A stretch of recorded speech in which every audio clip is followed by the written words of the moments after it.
Good morning, Thursday, January 29th, 2026, here in House Transportation Committee. We are continuing to sort of dig into the budget and budget presentations, as well as digging into the agency's testimony on how they closed their $33 million gap and the adjustments they made to 2026 and into 2027. And we have Jeremy Reed with us this morning, sort of focused on the highway portion of sort of what we did to close that, and also what looking into the 27 budget, the projects and pieces. I'm really looking heavily at the CFO's Candace Elmquist's testimony on January 21st, but we're also going to go into a few different directions on projects and pieces. So we're going to do sort of Jeremy's testimonies all the way through. Then we'll add a break in on this morning's agenda that's not there. And then we'll come back and finish with public transit before lunch. So we'll probably take a break when we kind of get through all of these pieces, and then we'll come back for the 11, whatever time that break starts, then we'll come back for 11:15 for public transit testimony. So welcome back to committee, and Jeremy, and let's see where we can start. Okay, thank you very much, Chair Walker. Jeremy Reed, Chief Engineer for the Agency of Transportation. I think the easiest thing to do would start out with what did the $10 million that we're recapturing from the purchase and use, or what is that intended for? And so I think you all have this spreadsheet, but I'll just share it for everybody's benefit. And so what you see here are 16 projects that if not for the $10 million purchase and use recapture, would not be moving forward in FY27. And so the list is made up of both bridges and paving. The majority of a little bit heavier on the paving than the bridges. We largely selected these projects because they were ready. I will get into a little bit more how we go through that, both from a programming perspective and as a project sequencing, and ultimately being selected to be included in a budget. So what you see from the bridges front is one bridge maintenance project, and that's again a preservation treatment to extend the life of that bridge. There's a new bridge in Topsom and Rockingham and Castleton, and then there's 3 culvert projects. And again, they were ready, and obviously anytime we can increase the capacity of our culverts, there's a benefit for resiliency and aquatic organism passage and all those things. I guess the toughest first question for me is, if I were to get into that drawer underneath Logan's feet and look at the white book from last year, are all these projects in there? I don't know, and I think let's touch on that when we get into project sequencing and how we build a budget. Okay. Because it's not a fluid binary decision, right? So I'll just tee that conversation up like this. If we've got X amount of T fund, I can reduce the T fund but have more projects. And the simplest way to do that is to alter the project selection based on the state match to have the same amount of T fund. So if I have a 90-10 interstate project and an 80-20 state highway project, if my T fund goes down, I can actually do more with interstate projects because the state match is 50% of what the state route would be. So typically when we look in the out years, we always have more projects than what we think there's funding for. And that's just to hedge against, maybe we're going to have an increase in funding. The more likely outcome is a project will be delayed for any number of reasons. It could be right of way, it could be environmental permitting. Maybe the condition of the roadway is not deteriorating as we had anticipated. So even if we have a situation where the revenues come in exactly as predicted, we will probably see reductions year over year in what we're anticipating because we intentionally overfill out years. Good question. Then the bridges, are those will they be done in one fiscal year? Probably not. So So it begs the question, what are we locking ourselves into with depleting funds? Are these, what's the highest? Yeah. So from the state side, it's not generally an issue, and no project generally is done in one fiscal year. We just carry that money forward. On the federal side, it's even more fungible because we get a tranche of money over a 5-year period. And as you probably have heard before, the state and the federal fiscal years don't match up, which further complicates it a little bit. So when we say, here's the federal funds, that's offset by 5 months, basically, compared to the state fiscal year. Yeah, no, my point is, this is $10 million that we might not get next year. So if these have, on the state side, another, X amount, Okay, you're depleting yeah, what's currently in here. So it's just those, I'm sure. just wondering what yeah. So I understand the question better now. This is the total contract cost. So we are acknowledging not all of this $10 million will be spent in FY 27. So we're not anticipating FY 28 revenues to complete these projects. We're assigning the full contract value in FY 27 with some expectation there will be carry forward at the conclusion. So here's the added paving projects. What you see here is $10.7 million. The biggest thing I want to point out here is I think in Candace's slide, she said, well, this is going to be an increase of $9.3 million. So where the other 1.4 comes from, these projects, principally the paving projects, because they weren't as far along with development, already had design money in the white book. So effectively, the net is $9.3 million between all of these.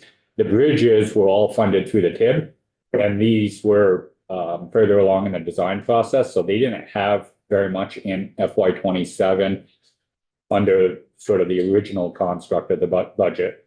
And then the paving is what we really accelerated.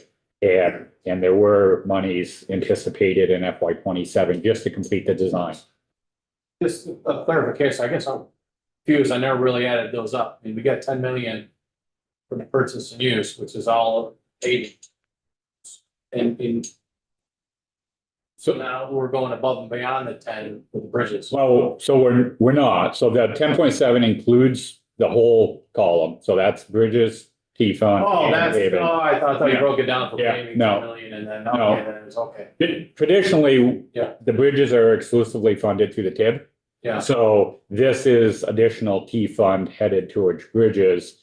And the 10.7 is the 16 projects aggregated, not it's just, just paving, okay. yeah. So the net of this is 9.3. And then obviously, as Candace pointed out, there's 700,000 plus or minus going to Okay. maintenance. Similarly, there's $64 million here in federal funds. And again, we had 11 million originally programmed just to help progress the design of these paving projects. So the net there being roughly 53-ish, a little over 53.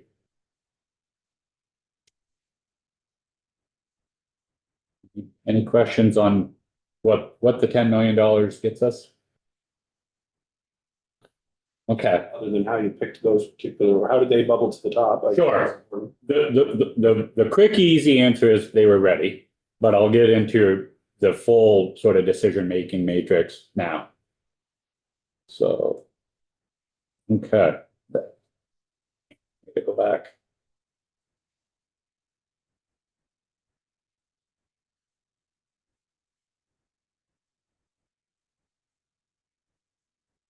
Okay, so the intent of this is to walk through how we program projects and how we select projects in any given year to be included into that year's program.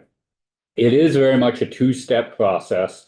One is the programming of a project, and then one is selecting it for construction.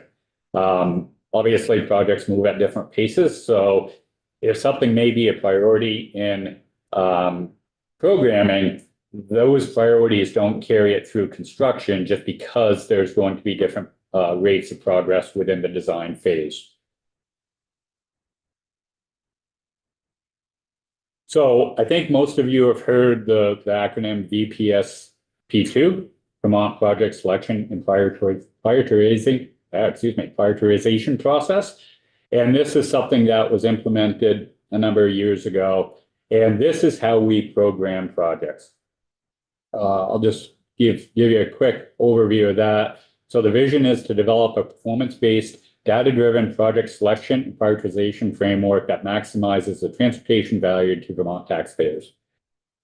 This has been used for 3-4 years, a lot of RPC involvement. And really this is, once we have our generally asset condition driven projects selected and we have room in the budget, this gives the local communities and regions a seat at the table to help select what gets programmed into the project. And there's a very objective scoring criteria there. And so when I say when we get our asset driven or condition driven projects selected and there's extra, that's when everything else kicks in. You could also say that we use this process in that, but as you can see with safety and asset condition, 40 points, when we do score them, even if we didn't select them first, they would reign supreme just because the weighting of the selection criteria. Beyond safety and asset condition, there's mobility and connectivity, economic access, resiliency, environment, community, and health access. This all gets scored and a project is then given a transportation value. And at the end of the day, that's how projects get programmed. Yeah, thanks. So cost isn't in here. It isn't. Okay, And generally, again, it's about transportation value. And that's where it's a two-step process, right? Because let's just take a roadway project. A lot of times when we see the value of a new roadway project, have no idea what the cost is, right? We have no real information other than a potential need and or desire. So it would be very tough to have an objective cost component at this stage. Because at this stage, we know nothing other than there's a need or a desire. yeah. Representative Casey?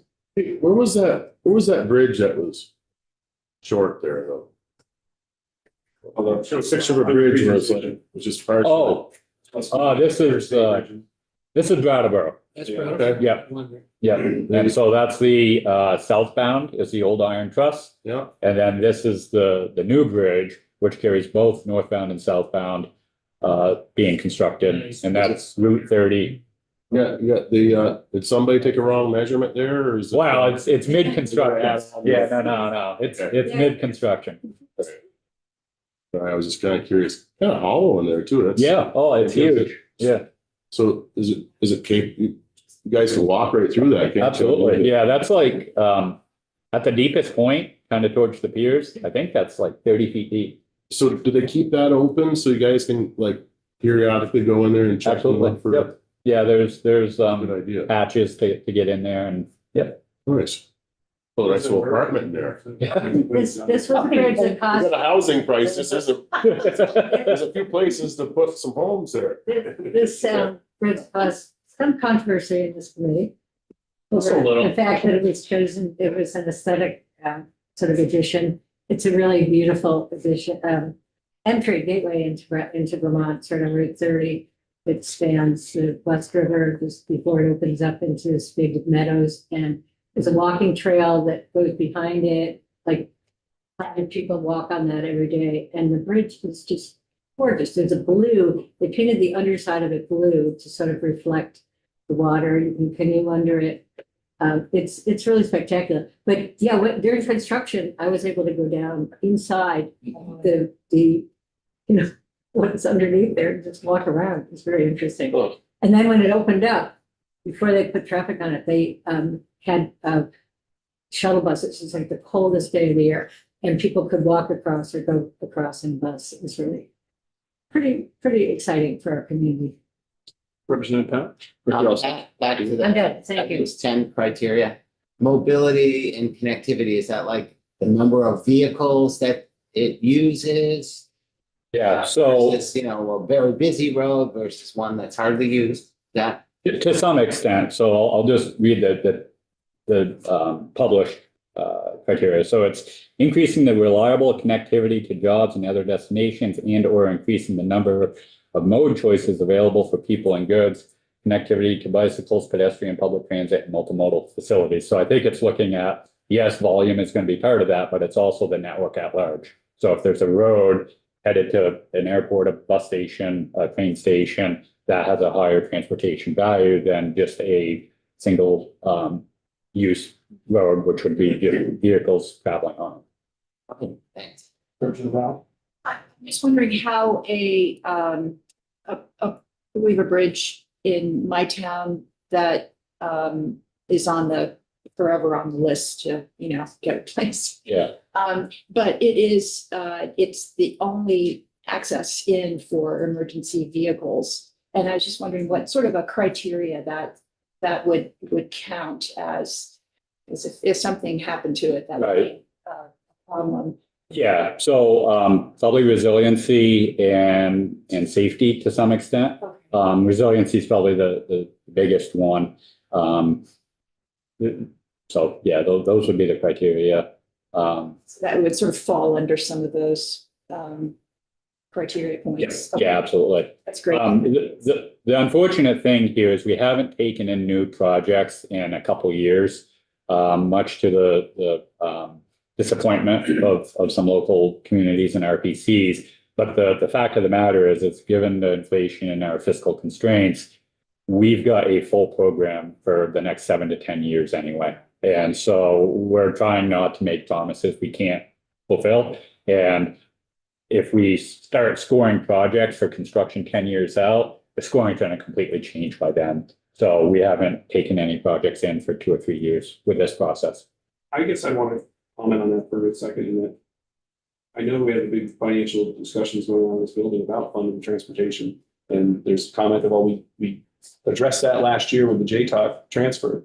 Well, just the gas tax alone that we haven't collected for the last 10 plus years at $20 million less a year for 10 years.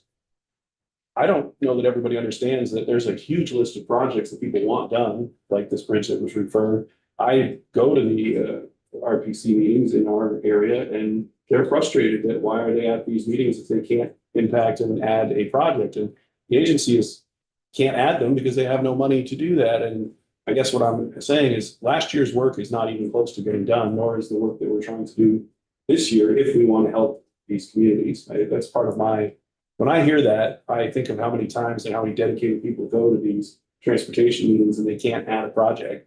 And they know that looking into the future, they don't see being able to add a project for years. And maybe we haven't maybe all of our members don't fully understand that at this point, but that's one of my pieces. It's not just, we're doing the bare minimum right now. We're not taking on anything beyond what's the bare minimum, unless we significantly changed even more than we're addressing day to day right now. But that's my feeling, and it's perhaps part of the message that's not entirely out there. So I'm sorry. Did you have your hand up way back? No. So then Representative Casey and then Representative White. Is our costs trending up or down? Do you think they're kind of leveling off right now, or do you think they'll?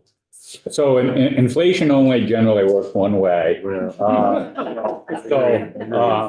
the word. Yeah, at the end of the day, it's stabilized, but it's not going down. And it's not flat either, but it's not 9-10% year over year. So I can share that over the last 5 or 6 months, a vast majority of our projects have come in pretty close or under our engineer's estimate. So when we do program projects and you see them in the white book, there's a higher level of confidence that we're actually going to be able to do what's in the white book for this construction season and not see, projects 50% over, 70% over the engineer's estimate, where we then have to pull projects within the fiscal year. What is next? Yeah, thank you. Thanks, Jeremy. So, okay, so the first list we looked at were all the projects that were added because of the $10 million. Yeah. That we're holding back from the ed fund. And then you're showing us the criteria that you're using for selecting projects. But then there's that other list, which I think we've seen in the last week or so, which are projects that weren't on the list that then are added because they're in such critical shape, right? I feel like we've Not seen, familiar with that list. I thought, This is the list. okay, I thought that I had seen a list of projects that were kind of like emergency level paving, maybe like not full paving, but just, So there could be a list of district leveling projects. yes. And, leveling, Yeah, yes. so those are, so we allocate in the white book every year some amount for district leveling. And what that is that's after we get through the winter or, a need is identified. And again, we're spanning 2 summers in each fiscal year. Those are just trying to put a Band-Aid on something before the more capital intensive project can come through. Okay, and do the district leveling projects have any coordination with the master project list? Or is that just kind of, you're hearing really critical issues on certain roads and you're responding to that? So there's some coordination because if for instance, try to create a scenario here, but so let's say a road is in horrible shape, but we know we have a capital project that's advertised, we're going to start it in 4 months. We want to spend the money to do a DLEV there. If the project was 4 years out, that would probably be a good candidate because we're like, okay, we've got to do some Band-Aid work on that. The other thing I'll note on those district leveling projects is generally they're very short runs. So, most of our paving projects are, let's just say 5 miles. A district leveling project might be 2 or 3 quarter-mile segments within that 5 miles, Okay. right? So we'll take the worst of that project, address that kind of patchwork area. And then when we come in with more of a programmed project, it is for a longer stretch along the corridor. Representative Burke? Yeah, I just want to say, not a popular thing to say, but we've had a number of transportation funding studies. The years 2013, 2016, recently, and we've really never even taken testimony on, as far as I can tell, on what if. And, there's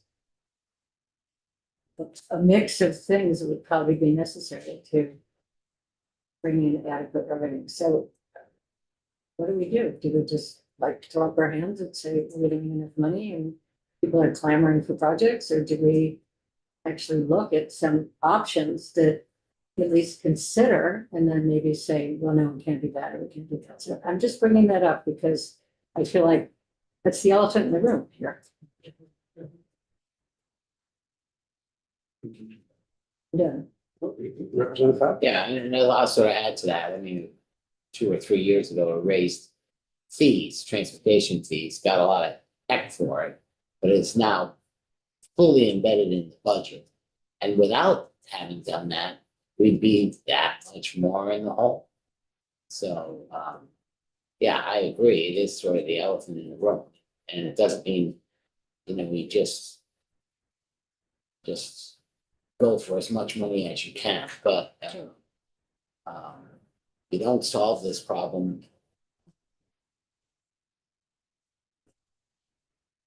by taking from the ed fund, and I'm not saying one way or the other. I did sign on to that bill because I think we need to have good discussions. But it's just shuffling. things around and not, 10 million is not really not- solving a problem. Not solving the problem, it's helping. But I it's good to started it. see the projects, yeah. I started it, I commented on the RPCs and their inability. I should have asked a question about how much demand do you have from RPCs that you've had to turn away for the last 2 years? I started the discussion. I am adamant, can't do that. It's got to go this way when we have a witness and we have committee discussion. So I'm not, but I started it. So I'm not coming down on you or on you because I did it first and I apologize, but we can reframe those into questions that I could have done a better job to say, how much would an RPCs want to do and how much do you turn them away? And is that process pretty well dead at this point? Could you comment on? Sure. Well, you made a comment about the RPCs can't add one. Right. Quantify it or get some extra background. I don't know that I can quantify it because, and I'll just say from personal experience, right, I'm the chairman of the local select board. If you come and say, hey, you want to do anything, I will always give you projects, right? There's no doubt about that. So I would say the demand is largely limitless because every town will always want something, and that's just human nature, right? We don't know kind of what's in the queue because for the last 2 or 3 years, we haven't even asked because we just know we can't take them. So it is what it is, right? We're not trying to cut them out of the process. We just want to set reasonable expectations. And again, we're not seeing a lot of value in adding a project that we know won't have construction funding for 10 plus years potentially. Thank you.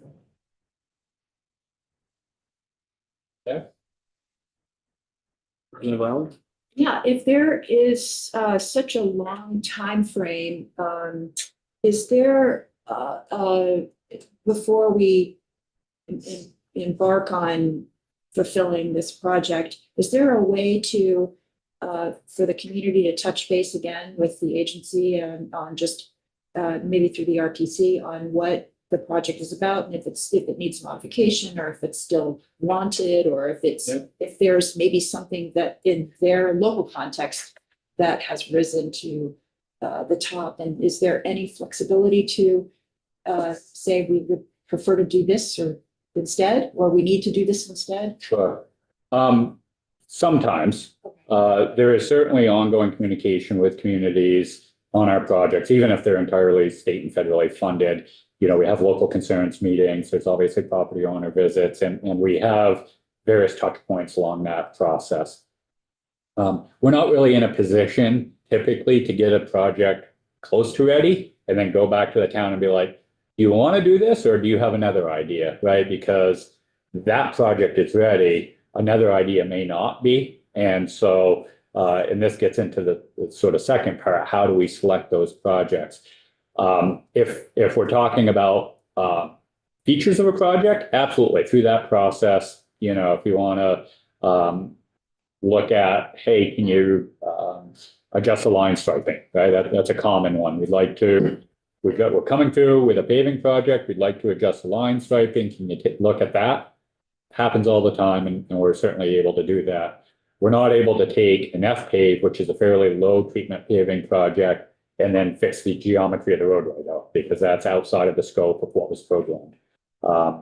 So kind of a non-answer there is sometimes, but not always, depending on what the ask is.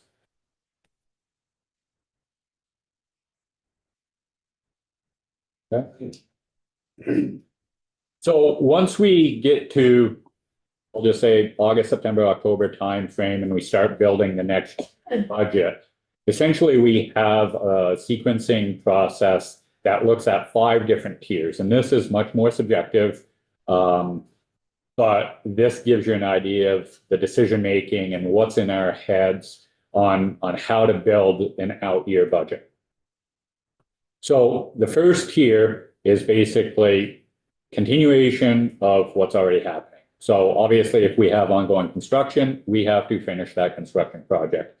If a project is awarded, that means we've already made a commitment to a contractor, and unless something has gone significantly sideways, and generally it would be only sideways with that project, we're going to move forward. And that would not be a budgetary decision. It would be some nuance of the project. Case in point, you know, the Diverging Diamond, that wasn't awarded, but we had open bids. And we had to reject all bids because we hadn't cleared right of way yet. We thought we were going to, and then we got taken to the Supreme Court and we had to, I mean, we ultimately prevailed, but it did delay the process and we couldn't award a project with uncertain right of way.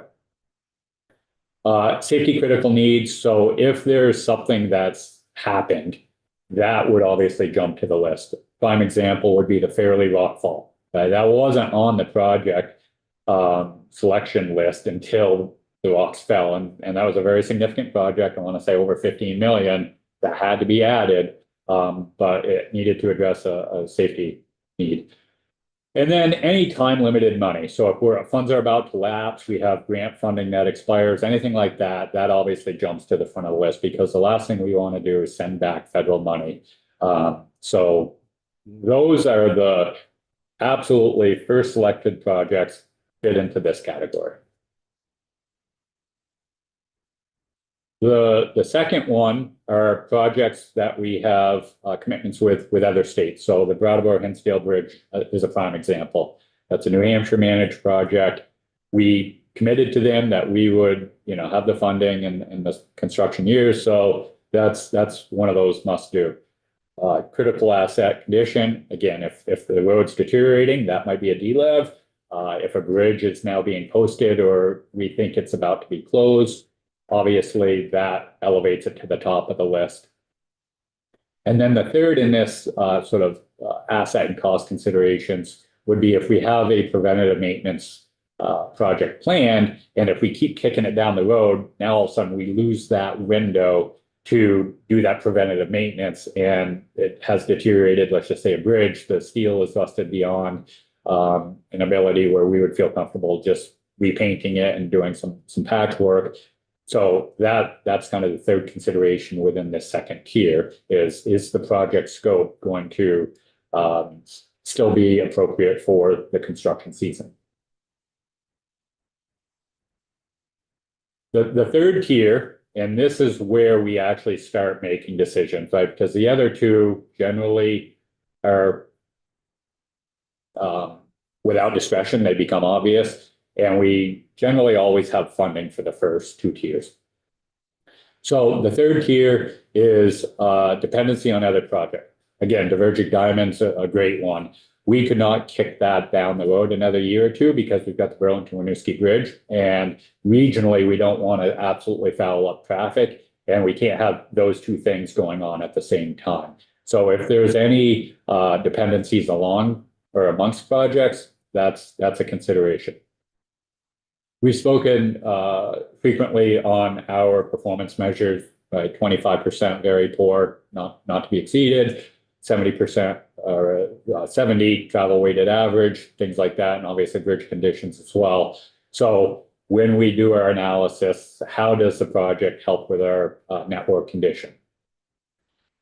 Federal match maximization. So all else being equal, if we have available federal funds, and how I started this, if it's 80-20 versus 90-10, the 90-10 is going to get the nod just because if we're state constrained, we want to maximize those federal funds, and we would select the 90-10 over the 80-20 if that's all we had funding for from the state side.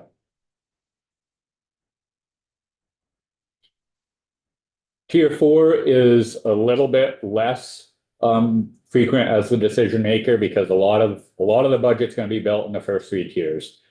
What we're seeing here in tier 4 is what the 16 projects are that we added with the 10 million. And so readiness to proceed. And so that is, are we clear? Do we have right-of-way clear? Do we have environmental clear? Is NEPA clear? The project's actually done and fully designed and estimated. And so that sort of sorts out what can or cannot go.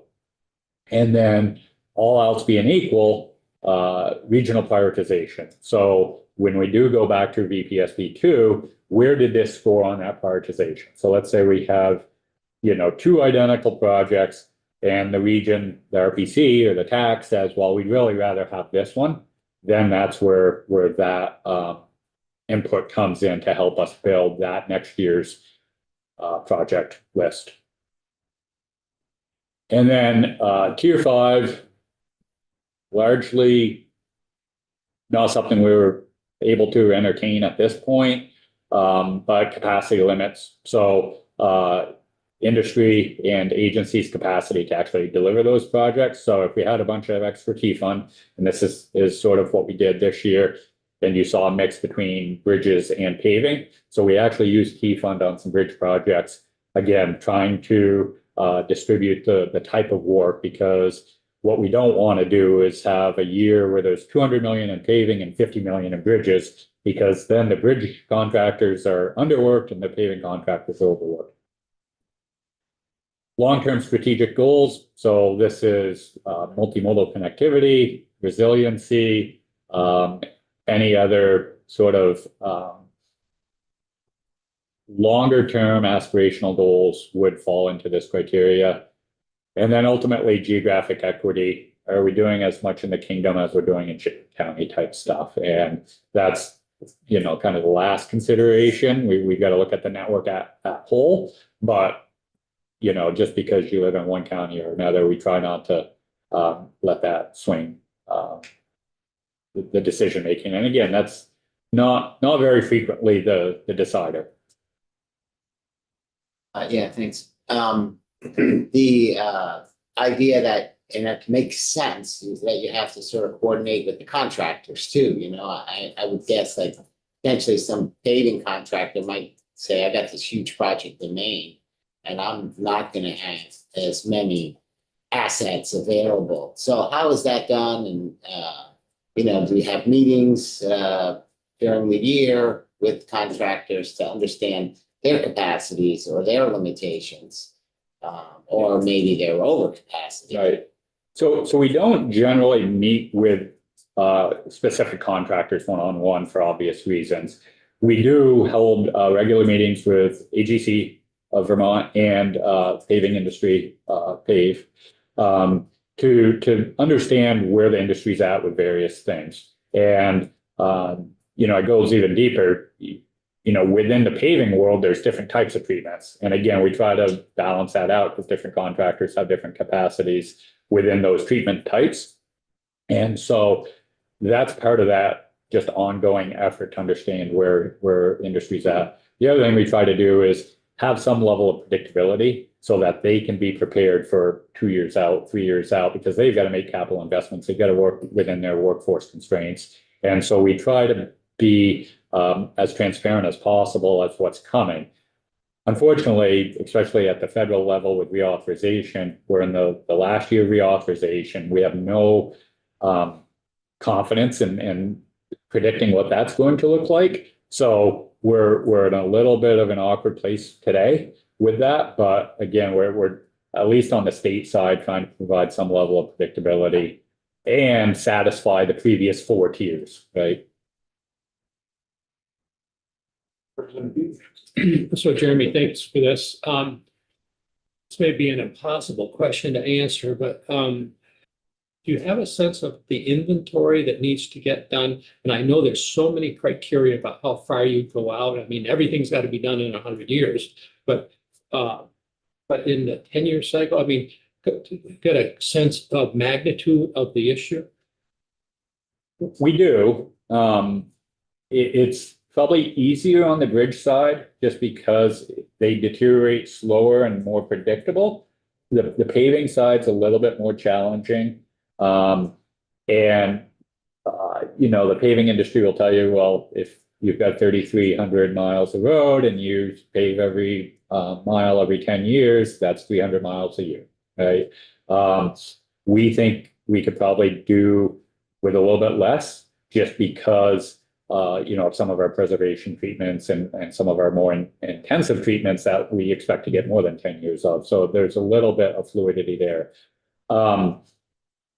You know, we feel fairly confident in being able to meet our performance measures on the bridge side out 10 years. And I think last year I showed some graphs showing that, you know, the bridge condition staying relatively level. Unfortunately, on the paving side of the house, we do recognize that, you know, well, last year's model was 103 million or something like that. At that funding level, we will see a deterioration of the network condition. We haven't completed analysis at this year's funding level. You know, I think we will still see a deterioration even at 145 million. It's a little bit tough to say we will be dead flat even at 175 million or 180 million. I think those who want to handicap this would put the number somewhere in that at 175 to 200 million as sort of maintaining the status quo. The other thing I would offer is if you look at the historical condition, we're actually in a really good spot right now. You go back to the 2013, 2014 period, both our bridge and our paving condition were worse than they are today. And so trying to understand what the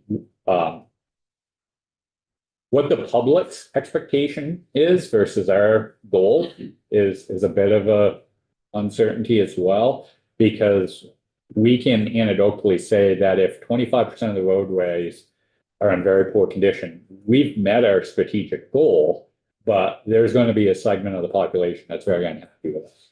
And,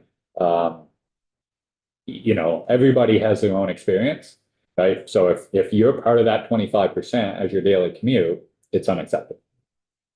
Thank you. I understand, we said, what was, you said back in 2013, 2014 timeframe, our condition was. So I don't know that I have the numbers right off the top of my head, but It was better or it was a lot worse? it was worse. So our pavement conditions, if we go back to that time frame, I want to say were 15 to 25% very poor, depending on the year. So since that time frame, we obviously went through COVID and massive influx of federal funds. What did we do as a state related to the prioritization of T-fund money and funding T-fund? What I've at least loosely heard is that our bridges are in as good a shape as they are, unfortunately, because we had major disasters and we were able to really accelerate rebuilding. Yes. And our roads are in much better shape than what they otherwise would be because a huge chunk of federal money came because of COVID. What that makes me think is that what did we actually do as a state to prioritize our infrastructure and give it the level of funding that it need, or did outside influences help us save us to get us into this position? Yeah. Can you kind of, is that a Well, theory? I think what the commitment has been at the governor's office in this room over that period is we will maximize federal funds, right? So we've been actively pursuing grants, the traditional formula funds. And so, which I don't think is a new concept and it's universally accepted.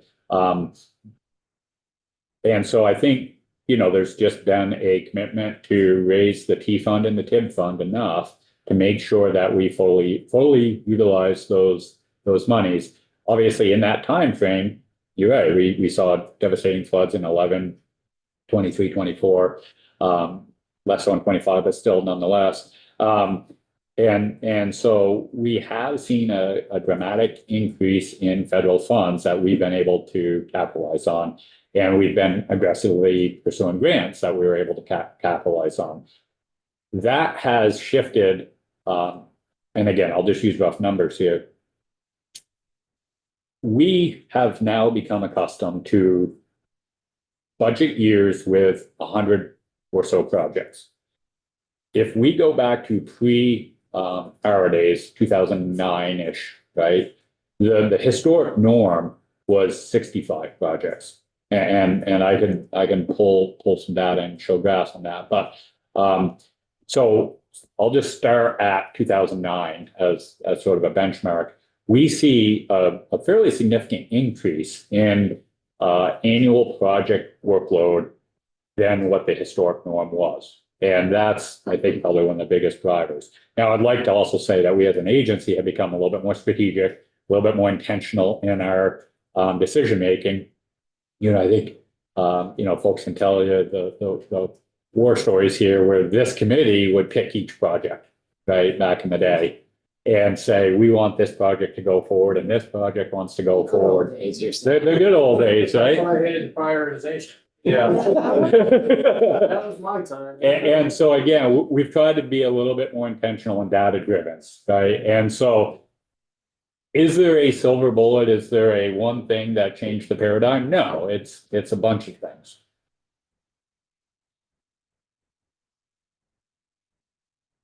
I'll also add to that, it's easier to keep something in good condition than it is to rebuild it. And so once you get into that good condition, you get the snowball effect of success.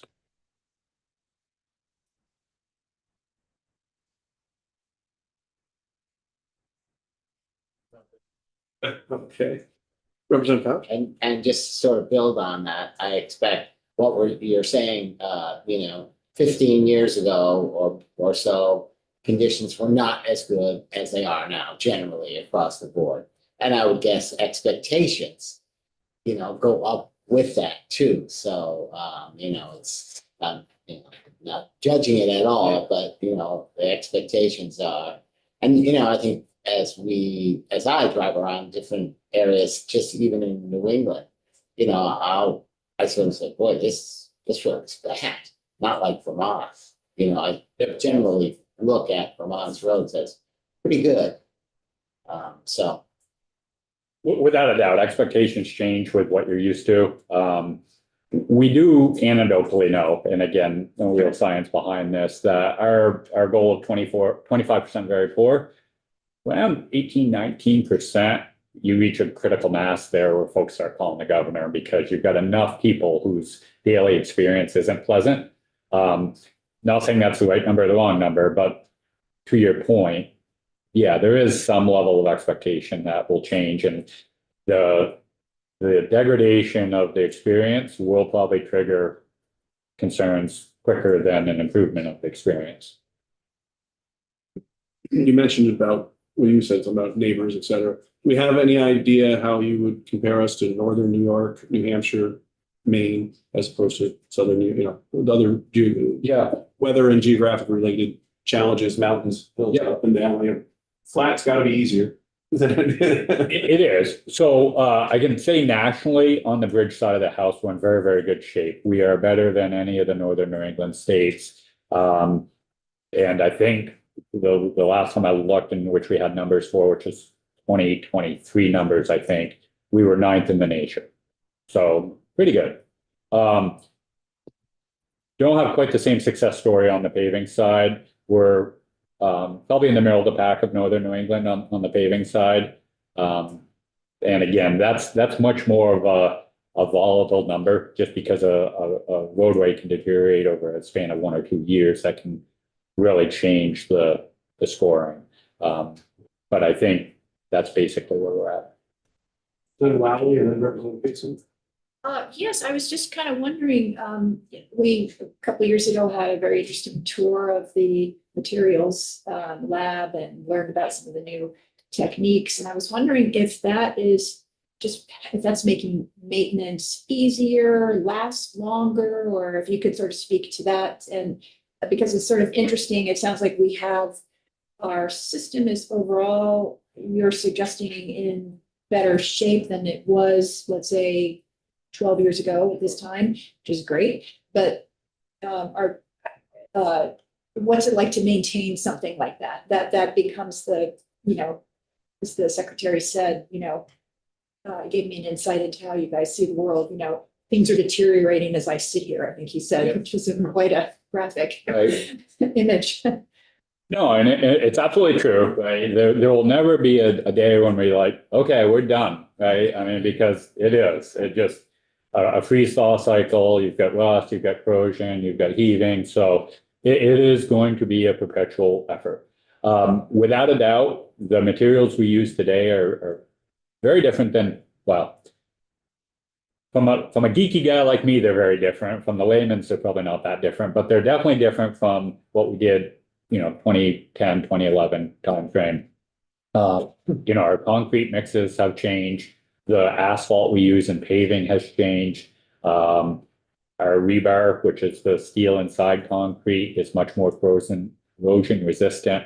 So we do try to make our investments last as long as possible. And we're constantly looking at both the regional and national level for new technologies that balance the longevity with the cost, right? Because you do have to do that life cycle analysis. We could build a bridge out of stainless steel, but it'd be so cost prohibitive that over the life of that bridge doesn't make any sense. So there is always that turning the dial, shall I say, like, oh, gone a little bit too far on the expense side, a little bit too low on the durability side. But yeah, I guess to answer your question, things are constantly changing, and we're always looking for more and more tools in the toolbox and ways to, extend our limited resources as far as possible. Appreciate that. When I drive up here, the highways they're nice, like but we don't do the same, getting to the highways, I'll tell you what, is a filling rattler, what I mean? Going over Bethel Mountain, that's Right. it's awful rough and Yeah. that one's terrible. And other roads I drive around on, secondary roads are really, really in rough shape. I mean, I know highways are really good. I'll give you a thumbs up on that, but man, some of these other roads are, especially when you get the frost heaves coming up. So the unfortunate reality of it is this: we talk about performance measures at the national level from USDOT and Federal Highway. What they care about is the NHS, right, which is your interstates and your Route 4s, Route 2s, Route 7s, right? So specifically on the paving side, the only thing that we really report on are interstates and NHS. And that's I won't say the only thing they care about, but that's where they want their investment going. And so, somebody from the Senate pointed out, you spend a lot more time being concerned with those roads than you do the town highways.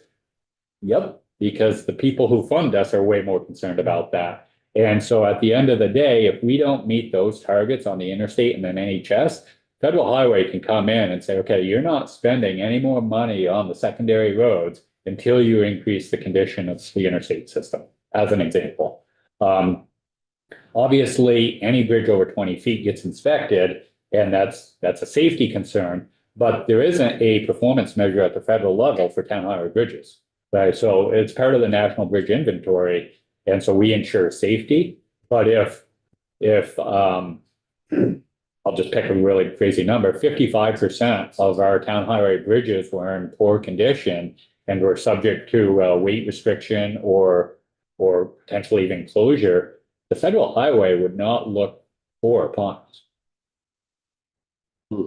So it seems like the towns really don't have anybody going to bat for them, it sounds like. The unfortunate reality is that it's a town highway is, from the federal lens anyway, a town's responsibility. Can't help but comment on the Bethel Mountain Road and the discussion of expectations that we had before. Because when I was a young man, the expectations on that road then and the expectations now, it was a one-lane dirt path that drops about 150 feet below where you are now when you go over Bethel Mountain Road. My expectation was if there were no trees across it or any potholes big enough to take my car, it was a great cutoff to get over to Randolph and Bethel.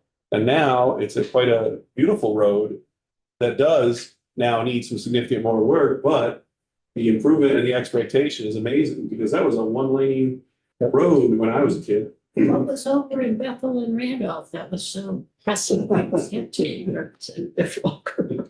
So the expectations changed dramatically. Church, we moved to, Sure. we split our time between Northfield and Brandon for about 5 years.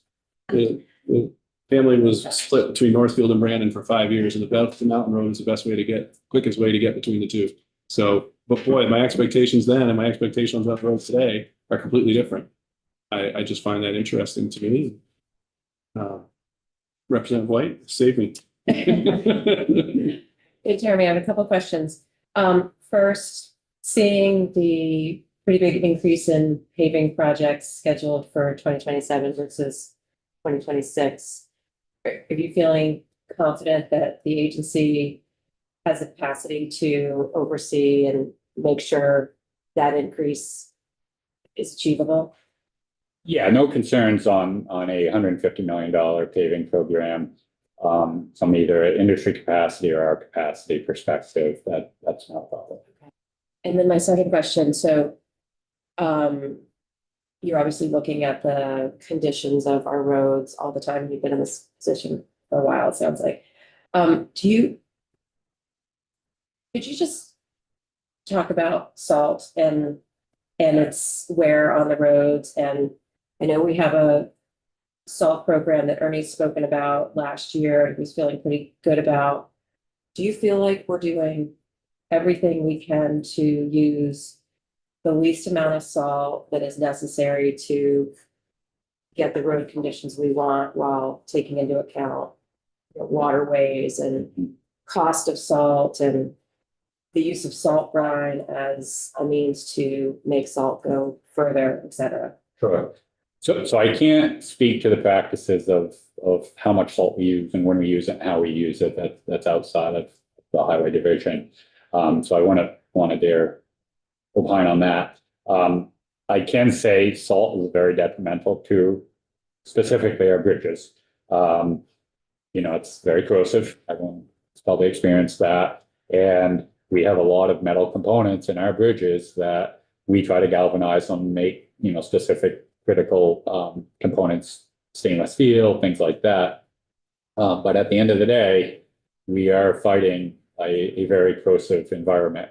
When we design a bridge, you have to pick what level of corrosive environment we're in. And we are, I think, the second highest, just because of winter maintenance, right? The highest being along the coast where you have a lot of ocean spray and things like that. So without a doubt, salt is a enemy of longevity, but it's necessary. I don't think anyone would deny that. I would assume that this is widely acknowledged, and when the snow and ice control was developed, that there was that balance between safety and durability, because at the end of the day, we are paying for salt rather, excuse me. So even if it was free, there's a downside to spreading it.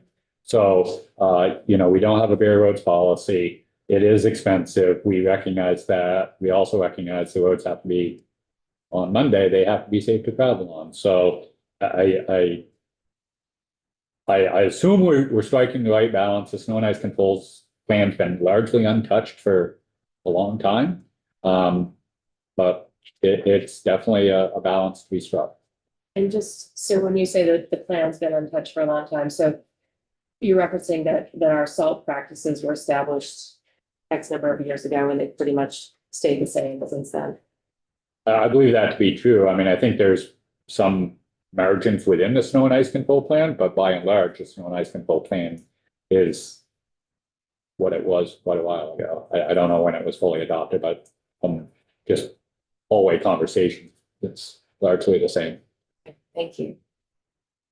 And for the benefit of the member and for the committee, the maintenance team will be back to finish the rest of their presentation, and they've been asked to include a piece on salt, and then also for the Joel that deals with the town support, and he is going to, at that same day, provide additional testimony related to salt piece. So you're going to get more, and I guess Jeremy's group fights against it in terms of its effects, not the use of it, the effects of it. And Ernie Patnode's group is the one that decides how much goes down, I believe. Yeah. And so we will hear more from him, and then Joel Perigo works with the towns in terms of their application of salt. So we are going to get at least 2 more pieces of testimony in that arena next week. Yeah, and I think that's another great example of changing expectations, right? If we look at what the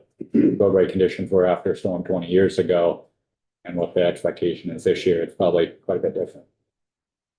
I think for those that are listening in the distance, we'll make sure we bring some historical context to the plow, to the snow plan and, how it's been before and what it'll be. And we'll hear some more about that. Because there's always ears in the corners of the room.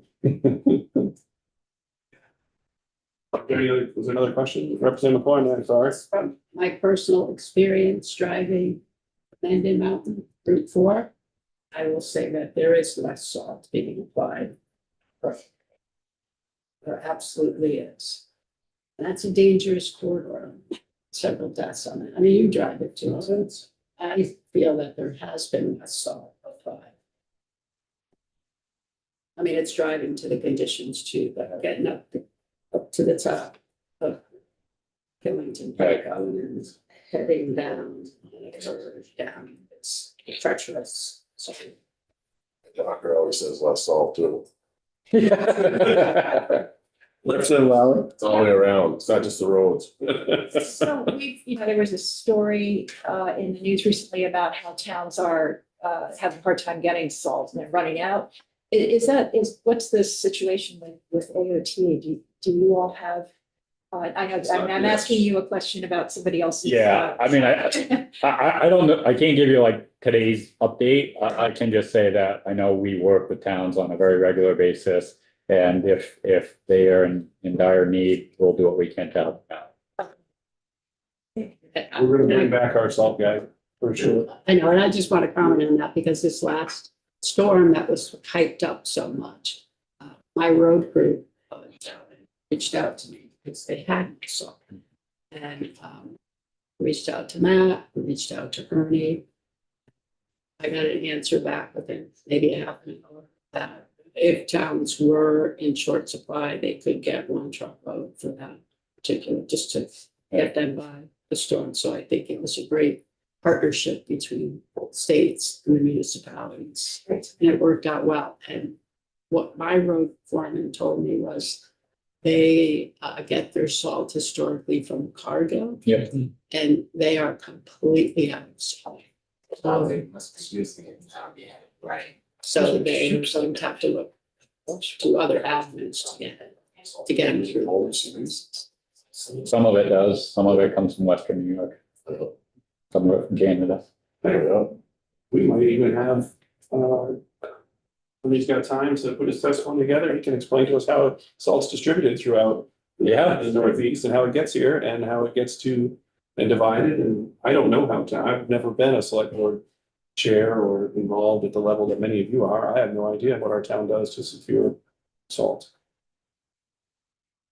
And how much and what that process is. So we might hear even more as the listening ears hear what we're interested in. Comes from Shelburne at the railroad. It's depots. But we're not quite entirely done. I'm not sure where you're at exactly, because I do have the questions on the stuff that came out of the, when we want to transition, the stuff that. Yeah, anytime, I'm done with this and we can go. Exactly you are at where you're in your pieces. Yeah, so we can transition right into the reports. In the, in that particular, in the $6 million highway projects that were. Yeah, The savings that are, well, maybe I don't want to say the wrong number, but when we took program reductions and reduction in state match available for projects within the program development division, the highway projects, $5.365 million in budget that we took out to fill the $33 million gap that was part of Candace Elko's testimony. I'm hoping you can speak to that at some point, whether that's now or in the next piece of where you're at and well, what came out and what's not getting done. Well, why didn't that go back in? I don't know that it didn't go back in. What I would say, right, because your net is 4 million, right? So something could have come out of the 6 million, but then went back in under the 10. So this is what I didn't do a good job explaining before. So we always overfill the program, right? And then within the program, we can adjust the project numbers by picking state match numbers that are lower, right? So if we pick an interstate project, the state match is half than a state project. So it's very difficult to say when we cut, let's just say $6 million, these are the 4 projects that came out because of that $6 million. Because the project was overfilled to begin with, and in theory, we can alter the project selection based on the state match side. Now, something could have come out within that $6 million initial reduction, but with the $10 million purchase and use, it then went back in. Right? They're not distinct necessarily. It is a net plus 4 million if you look at it like that. Yeah, I know what you're saying, but do we know definitively what those projects were for 5 million? And where do they Yes. stand when the 10 million came back in? And it'd be good to know, it's like, yeah, we took 5 million out, but these potentially are all new projects that will be funded with the 10 million. Sure. It's tough to do that because the program was overfilled, as is our practice, to say specifically that project didn't go because of the 6 million, right? So if we had level funded, there would still be projects that came out. Because we would have in our 26 budget, we would show in the white book 27 construction funds in excess of what we anticipate. You sound like you're padding the budget, you're saying you're adding too much money to this year's budget, so we can just go in there. No, next year's, right? Because Next year's budget. yeah, well, we have to because there are going to be natural delays. And the last thing we want to do is not have enough projects. So we always have a little bit extra projects than what we think we're going to have revenue for. Well, I thought you were saying it backwards, you have too much, you're adding the money. No, so That's where you got because, the 4 or 5 million cut from. yeah, no, what I'm saying is it's tough to say why a project got pulled out because we have more projects than we have money purposefully. And so when a project comes out, was that because it was overstuffed to begin with, or was that because we took a financial reduction? I'm sorry. No, I haven't digested. Yeah, I mean, I can give you a total project list that was in the 26 budget that isn't in the 27 budget. But I just want to recognize that that may not add up to the 6 million. Okay, then that's part of my question is, does it mean it came out of the book entirely or it rolled to No, a it completion? just gets pushed. I didn't see 10G reports that we canceled No, project. and we haven't. When I say take out, we have yet to come to this committee and say, these are the projects we're canceling. That is happening internally to see if there are projects we should cancel.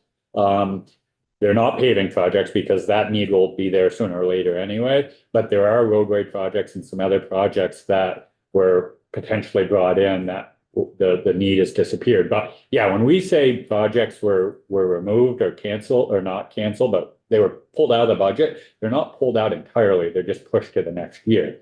And so you may have heard some of my predecessors talking about the roll in the carpet, right? Where if you keep pushing, that continues to grow and snowball. And before you know it, you've got a really big project. And that's where we've spent a lot of time over the last year or two to say, what is the 10-year plan?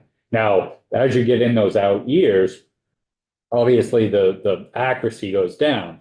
But the idea here is not to have that carry over or carry forward necessity too large. So there will always be projects that in one fiscal year are projected in the next one, but are pulled for any number of, not pulled, pushed out for any number of reasons, right? Some of it could just be we get stuck in right of way, we found an archaeological site we need to address, whatever the case may be, or we may not have money for it. But to assign a purpose to every single project is difficult because I can just about guarantee that the projects in the 26 budget that were projected for FY27 spending that were pushed out exceeded the $7 or $6 million on Candace's slides. Now, if a project was ready and you see a lot of those bridges, they were ready. So they may have been pushed out from 27 to 28 originally, and the 10 million allowed us to bring it back in. I'm just trying to sync those two up. I know what you're saying, if you have ebb and flows, you have carry forward all the time and things slip, but I'm just want to make sure those potentially projects that were affected, and if they're ready to go, that they were the first ones to get back to them. If they were, But maybe you can't. yeah, well, and they generally were, right? So as when I showed the list originally, the principal reason why those were selected, because they were ready to go. Yeah. Obviously, the paving side has a quicker development cycle, so we were able to bring them along faster. But the bridge side, they were ready to go. I'd have to go back and look and see if they were if they had 27 funding in 26. But yes, anything that came out that was ready to go probably went back in with the 10 million. You've got the floor as long as. No, I'm kind of stirring on the same. trying to make sure the money ends Yeah. up. I don't want somebody to come back and say, why'd you cut us and then put, these 10 million new projects. Yeah, the 10 million weren't projects that were sort of just out there that had no real thought. There might have been some on the bridge side that were pushed further, but at the end of the day, it really is a net of 4, not a down a 6 and like autonomous from the plus 10, right? It is all jammed together at the end. And the 10 million didn't fundamentally alter our priorities. If $6 million is related to projects, they're not necessarily a specific project, but I guess I hear you saying. That's $6 million of work that is not getting done or was somewhere. There's a pain of some sort that was identified at one point that should have been done or not done or needed to be done, but it's not happening. Or not, and it's how do we explain or understand, other than that's an accounting move of some sort, that we didn't, what isn't gonna happen that should have or was planned on happening? Or it is truly like an accounting issue and then those are picked up in the next piece. In other words, it makes it sound like the pot of money doesn't always go directly because of delays in projects, et cetera. You're managing a global number. They don't really 100% tie back to each individual projects because the payouts and the times they're spent and the pieces when they're ready kind of ebb and flow. So you can't always be dollar to dollar. It isn't, right? Is there $6 million worth of work that's not happening? That is, a pain that's being felt somewhere. You see that? Well, I do. So there is definitely $6 million worth of work that's not happening. But is it not happening strictly because of those budget cuts? I can't make that statement. Right. If there's a local project, I'll just take the railroad enterprise project, right? I don't know what we had, but we could have carried money in that and it's a big project, expensive project. We could have carried money in 26 showing expenditures in 27. Now, unrelated to any sort of budgetary issues, that project is slowing down. So that allocation from 26 that was shown as projected in 27 isn't in this year's 27 budget. And so that weighs into that $6 million cut. It isn't when Candace says highways cut $6 million in match, it isn't, here's the 12 projects that came out. Because projects, like I said, we start out overstuffed. Projects have some natural delays. Then we do the budgetary 5 tiers. Then we added 10 million in. And so there isn't going to be here's what the 6 million cost you.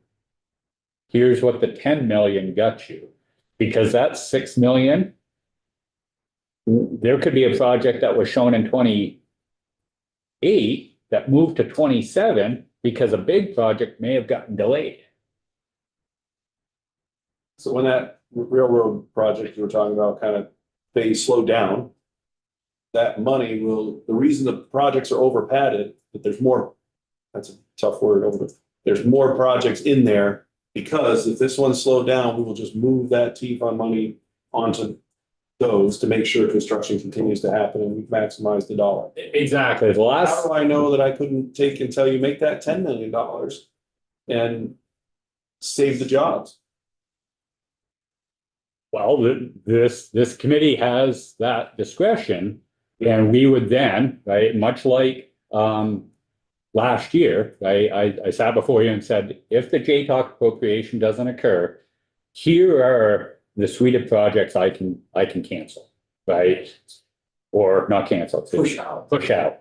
right? And that's because, again, to the tiers 1, 2, and 3, or actually tiers 1 and 2 already took up everything else. So if that JTOC appropriation was redirected, continued to be redirected, we had no choice but other than to take these, I forget the number, a dozen projects or something like that, and push them out to FY 27. You pretty much guarantee me that every one that we push out is gonna cost us a lot more tomorrow than it is today? Guarantee you no, but as we talked about earlier, inflation only goes one direction. Now, there are other market factors.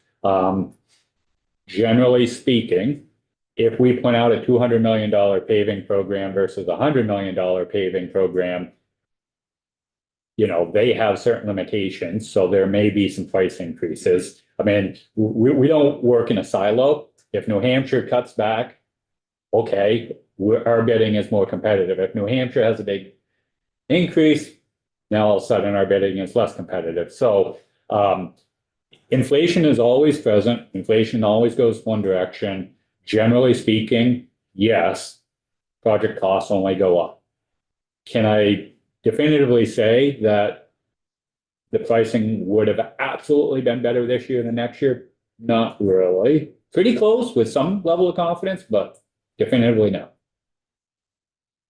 Just wrap this up so I get my mind. The way I guess I'm comprehending this is every year we have carry forward because you haven't closed.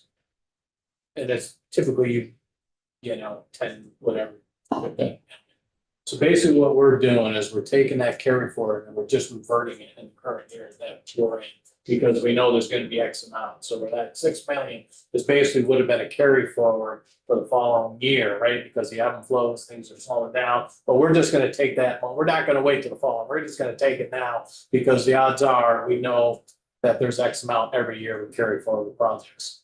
So eventually we're gonna, as Chair Walker said, we're eventually gonna have to backfill that because those bills are gonna be eventually due down the road. Is that, like, getting that right? Yeah, if you look at a programming list and looked 3-4 years out, Yeah. because we never cancel projects, sooner or later, that money will need to be spent on those projects. Yeah. Now, there are scope refinements, right? Putney Road's a prime example. We think we've refined the scope, minimized the scope, and in theory, we have saved, I'll just say 50% of that project cost.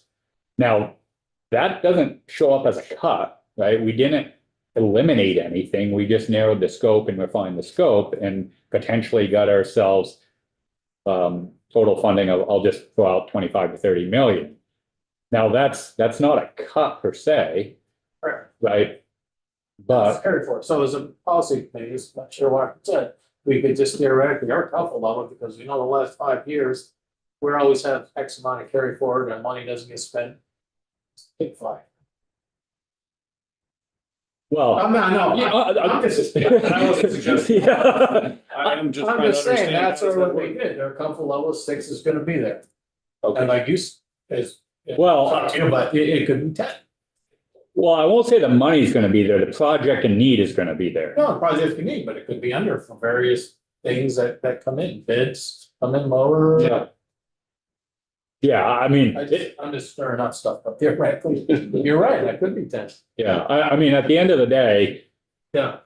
it's in all likelihood gonna cost more in the out years, but it's, Yeah. again, I just couldn't definitively say that.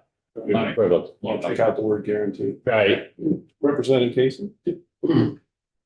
Yeah. So do we, how many major bidders do you guys have? I mean, is there quite a few bidders? I mean, so if New Hampshire's busy, they're taking the bidders.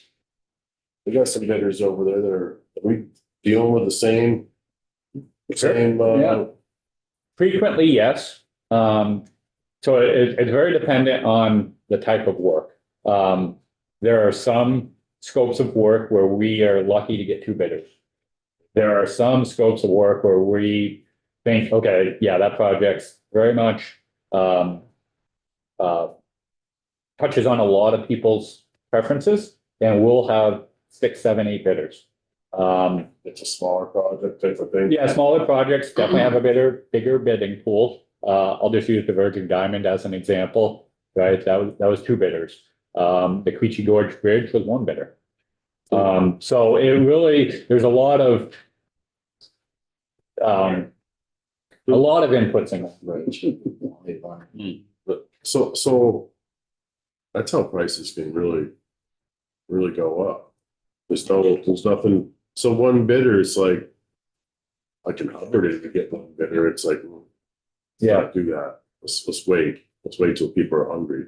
But so if you have a couple major bidders, what's to stop them from talking to each other? Well, I mean, so that would be collusion, and that's a federal offense.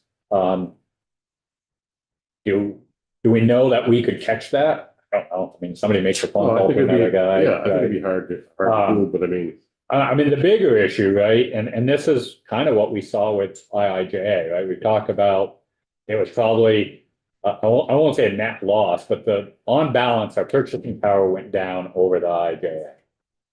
So, what we saw is nationally a huge influx in spending. We saw obviously some COVID work restrictions.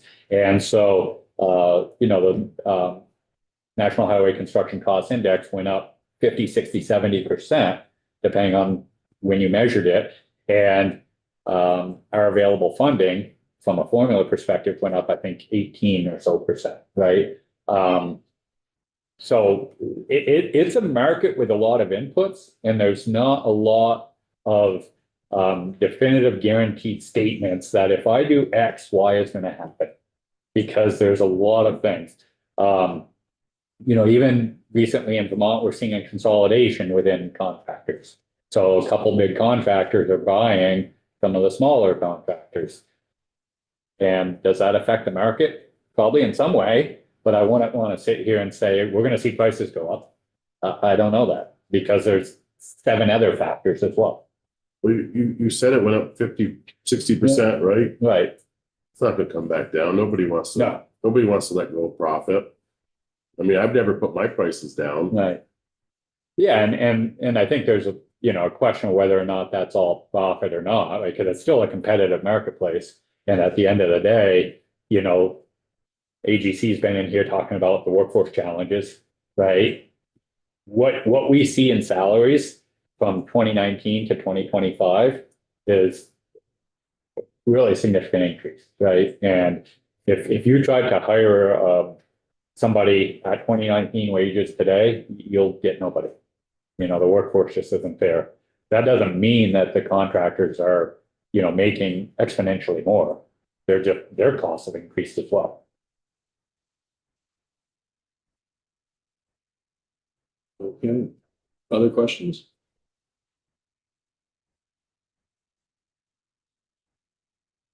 The 2 parts on the agenda related to municipal grant efficiencies report and the mobility service, that's later, and the Act Section 14, Act 43 municipal grant payback report. We had 2 reports on your piece to deliver to us from. And I guess to catch us all back up, remind us where they came from and why we're doing them, and then what you came out with. Thank you.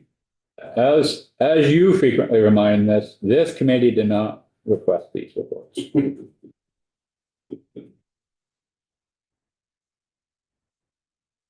Ken, huh?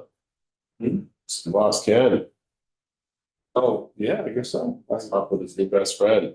Oh, he did tell me, I'm sorry. He had an appointment this morning. He had Dennis, he had an appointment this morning, and he's got several of them in a row. So yes, he didn't tell me that. I should remember.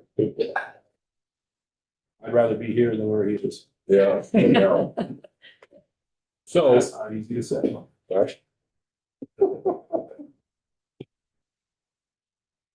I like how you always bring us, new pictures and some of the things out of the archives. I like all things old, but I'm running out of old pictures, I will say. Where was this? We think this is the drawbridge. Oh, the original, yeah. Original drawbridge. Instead, in any other state, the drawbridge. Or the floating bridge, Where is the drawbridge? Where was that? Grand Isle, North Hero. There, yep, all right. They rebuilt the whole thing and we went on a field trip. That was a years ago. great field trip. Oh my gosh. It is Crawling up in the, $100 million. unbelievable. It's amazing what $100 million you get. What a drain. Oh, sorry. Sooner or later, you're talking real money. Okay. So there were two reports that were requested. Both of them had to do with municipal and town aid. One was trying to find some efficiencies within the numerous grant and aid sources to towns. And one was to explore what the correct payback provisions are. And by that, I mean, when a town gets a grant to pursue a project and then decides not to do that project for any number of reasons, what is the appropriate amount of payback? So I'll start with the efficiency piece. And so this is Act 43 of 2025, Section 16. And really there were two objectives. One is to look at the town aid and the municipal grant programs and identify potential efficiencies and improvements related to the administration of those two programs. And then to evaluate the various funding streams authorized, as well as the programs administered through the Municipal Assistance Bureau. And again, ultimately trying to find efficiencies. So it's not a lengthy report, but I'll hit on the highest level findings. So to give you an idea why we undertook this report is here are all the various funding pathways that a municipality could have. And within the municipal assistance program, there's 9 different sources of funding mixed between both state and federal funding. Finance administration portion of VTrans does the direct town aid program. District maintenance and fleet has 3 aid and grant programs. And then our planning section has a Better Connections grant program. So if you're a small municipality, like the one I'm part of, this can be a daunting, heavily bureaucratic process. So jumping right to the key findings, and I think a lot of this is intuitive to most after seeing what the landscape is. Municipalities have limited resources and the administrative burdens required. So that's not only on the sort of application and administration piece, but when we start bringing in federal funds, and I think we've heard this before in this room, there comes a lot of strings with federal money, right? Both that we have to deal with and, what a town may have to deal with. And I think you've heard testimony in the past about, transportation alternatives, salt shed costing significantly higher if they get a grant than if they were just to pay for it out of their own pocket. So again, limited resources means total compliance, not just the application piece. Essentially, the authors of the report spoke with municipal assistance project managers, district project managers, municipal entities, RPCs, and VLCT. And how towns administer these grants and seek this funding varies by the municipality, obviously. Some have in-house public works teams that this is not a big deal for them. Others rely on the RPCs and consultants, municipal project managers, etc.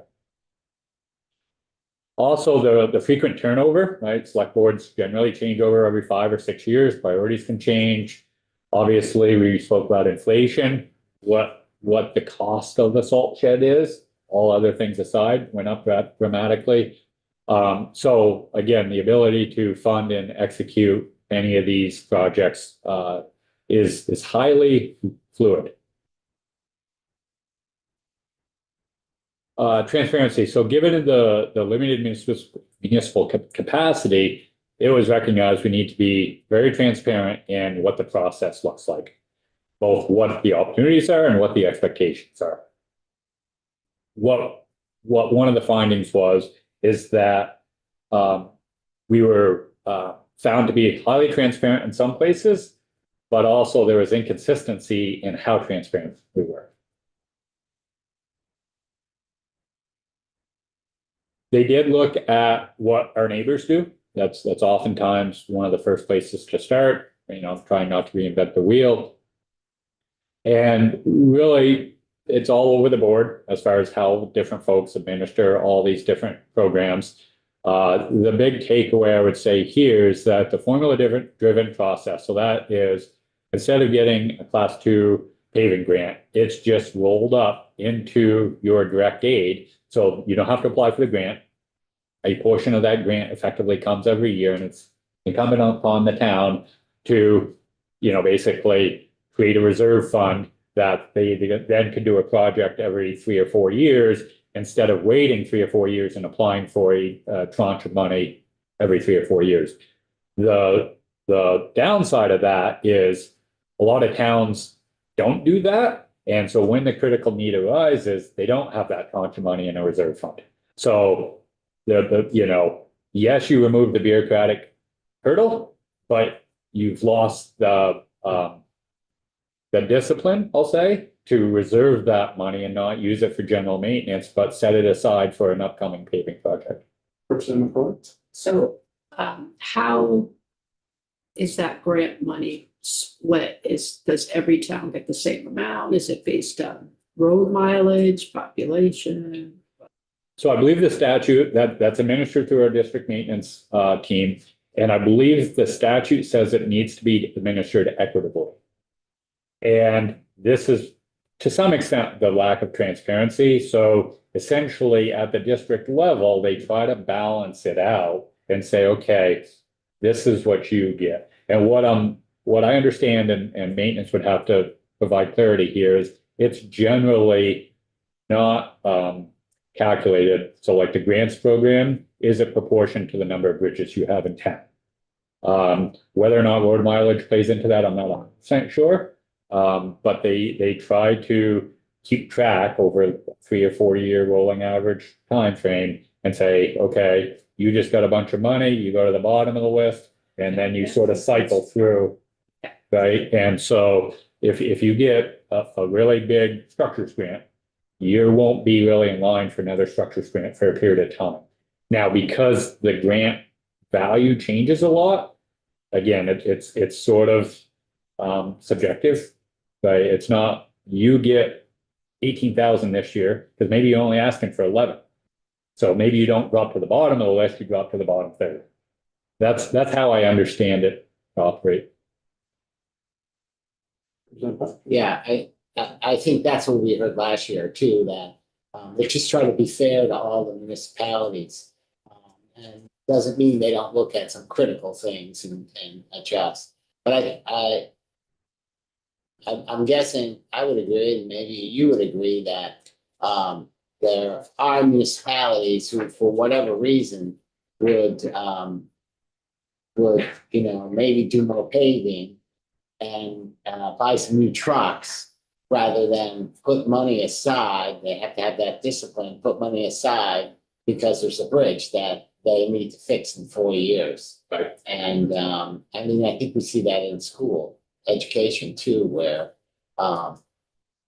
it's difficult to have that discipline when on the other side it's property tax. Right. 100%. Yeah.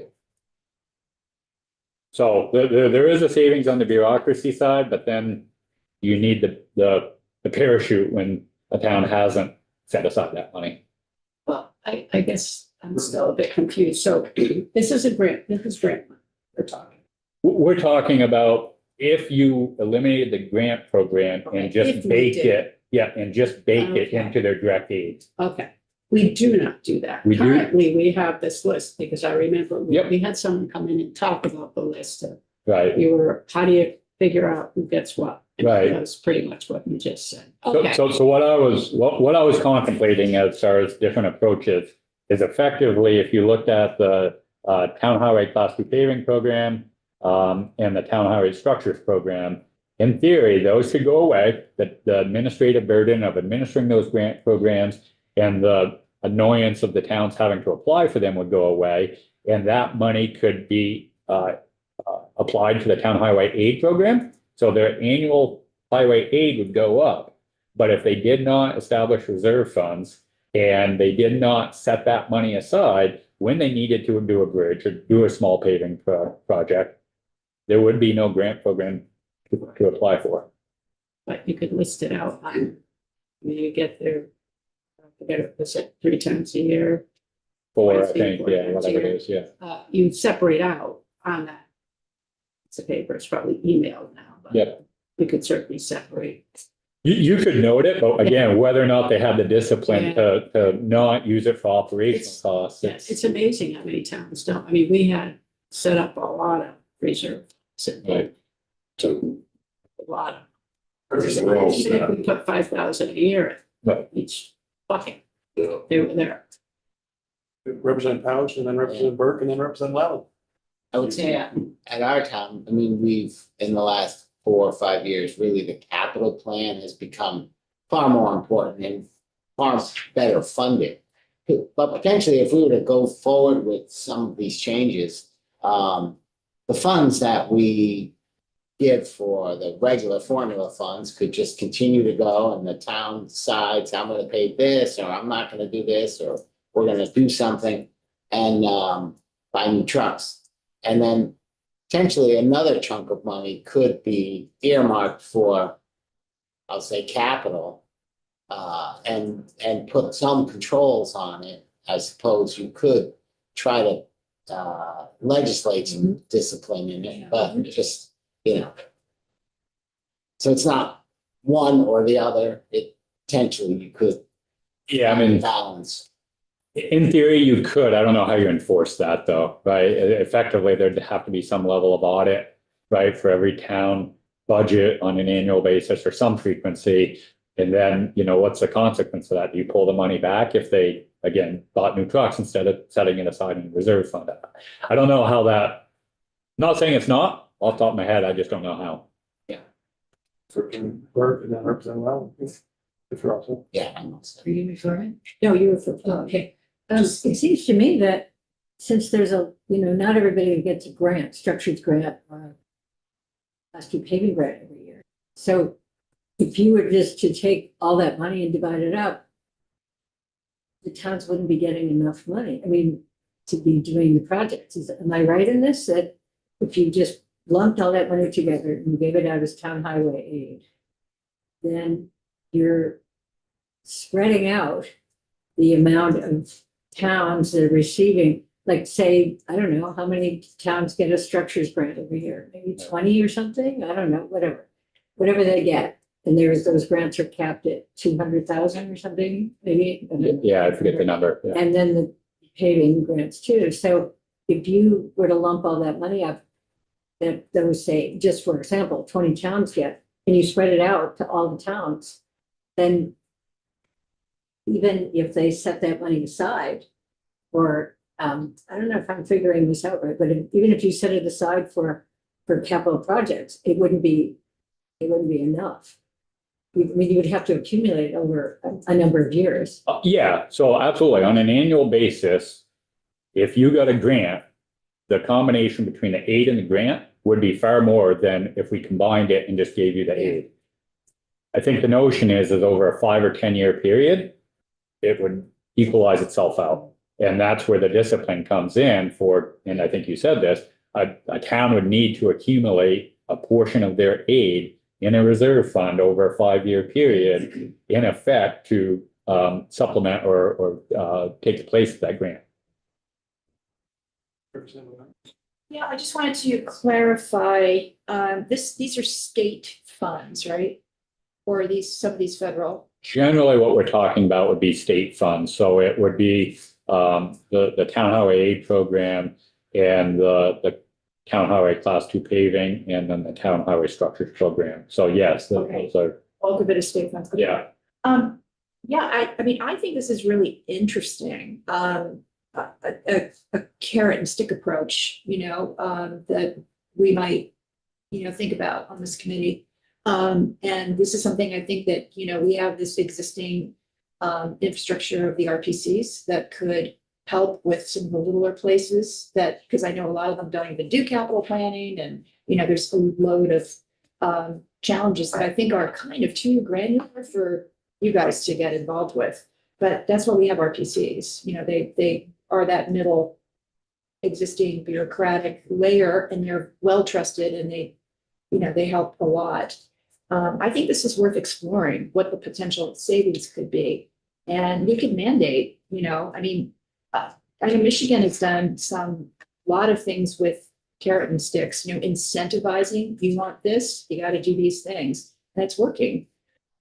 Yeah, and just to clarify, the example we were talking about is what I was talking about, but if you look at this, the different pathways, in theory, it would apply to anything that was state funded, right? So it could be the Better Roads Grant Program and the Municipal Park and Ride Program. It would be very difficult to do that with any federal money, but if it was a exclusively state funded program, in theory, you could just give it as direct aid and towns would be responsible to figure out how to manage it. Well, I think this is showing the advantages of being disciplined and defederalizing money so that we can do these things at the local level. Because it's very interesting that you said in your earlier testimony that the feds, their focus is the interstate and the national highway system. They really don't care. I mean, I heard that loud and clear. So what are we? I'm probably a little direct when I said that. That is not their priority, right? At the federal level, they're looking at interstate commerce. Sure. Well, I feel like we are living in unvarnished times in terms of our fiscal reality. And, we have a lot of competing needs that we're trying to balance. And I think we need to get creative about how we do some of these things. And I'm also absolutely customer service to our localities is one of the reasons I serve on this committee. Because I think that we need to find better ways to do that. And I'm not, it's not meant all meant as a criticism of AOT. It's just there's a mismatch between, what you guys have to do at the really big level and then what needs to happen in our communities. And, how can we, everybody wants this, right?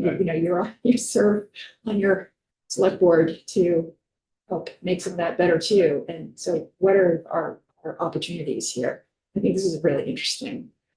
Yeah, and you could have a principled sort of conversation that this restores some level of local control as well, right? And so the local municipality gets to set their objectives and to set their priorities that are tailored to their needs at that moment, not necessarily their priorities being dictated from either a state or higher level.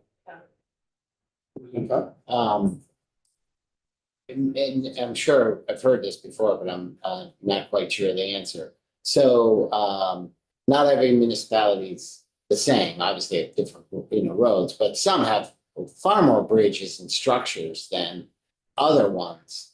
Can you say that even though everybody tries to be equal in every municipality getting some of these grants, that there would be more grants or larger grants for those municipalities that have more infrastructure to maintain? I don't know. I think Ernie would have to testify to that, exactly how they do that. Right, because obviously not every town has the same number of bridges, same number of lane miles. So I don't know how they determine equity. And again, I don't think it's a strictly calculated measure. There's probably some level of subjectivity to it, but I don't know how they do it in practice. Just sort of follow up, and then some town roads have more value for interconnectivity than others, and I assume that might be in part of it, even though it may not be in the national, Sure. thing. There are, I know, within our municipality, there's a couple of roads that really get a lot of action and a couple that don't. Totally agree. And I don't know how that plays into the awarding formula, but yeah, I mean, we talked about Bethel Mountain Road, that's, I'm assuming a class 2 road at this time. Yeah, That's probably more important than a lot of other class 2 roads in Bethel for the region, right? If you live in Rochester, that road's pretty important. Yeah. It is footage. that's. Yeah. So again, the principal takeaway here is there is a way to reduce bureaucracy, but what level of safety nets are in place and mandates? So jumping to the recommendations, largely the theme here is trying to simplify the process. So having a single web page for all municipal funding opportunities, and then potentially having a cloud-based singular application for those. Obviously, we talked about the turnover within select boards and some of the knowledge deficits, so develop training, so it's very clear what strings come attached with a potential grant, but also, what opportunities are out there and how to manage a project successfully with varying degrees of, resources within a town. Making sure it's very clear as far as what the commitments and risks are to a project. Some towns, again, not having that experience, don't necessarily know what sort of knuckleballs in the dirt are coming their way. And trying to clarify that will help, the select boards or whatever body it is, understand that. And then again, as we said, transparency, trying to understand and some of the questions you're asking about exactly how does this work out with varying size, and various needs within different towns.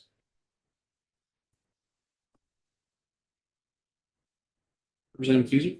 So is the agency going to recommend some update to the statute language?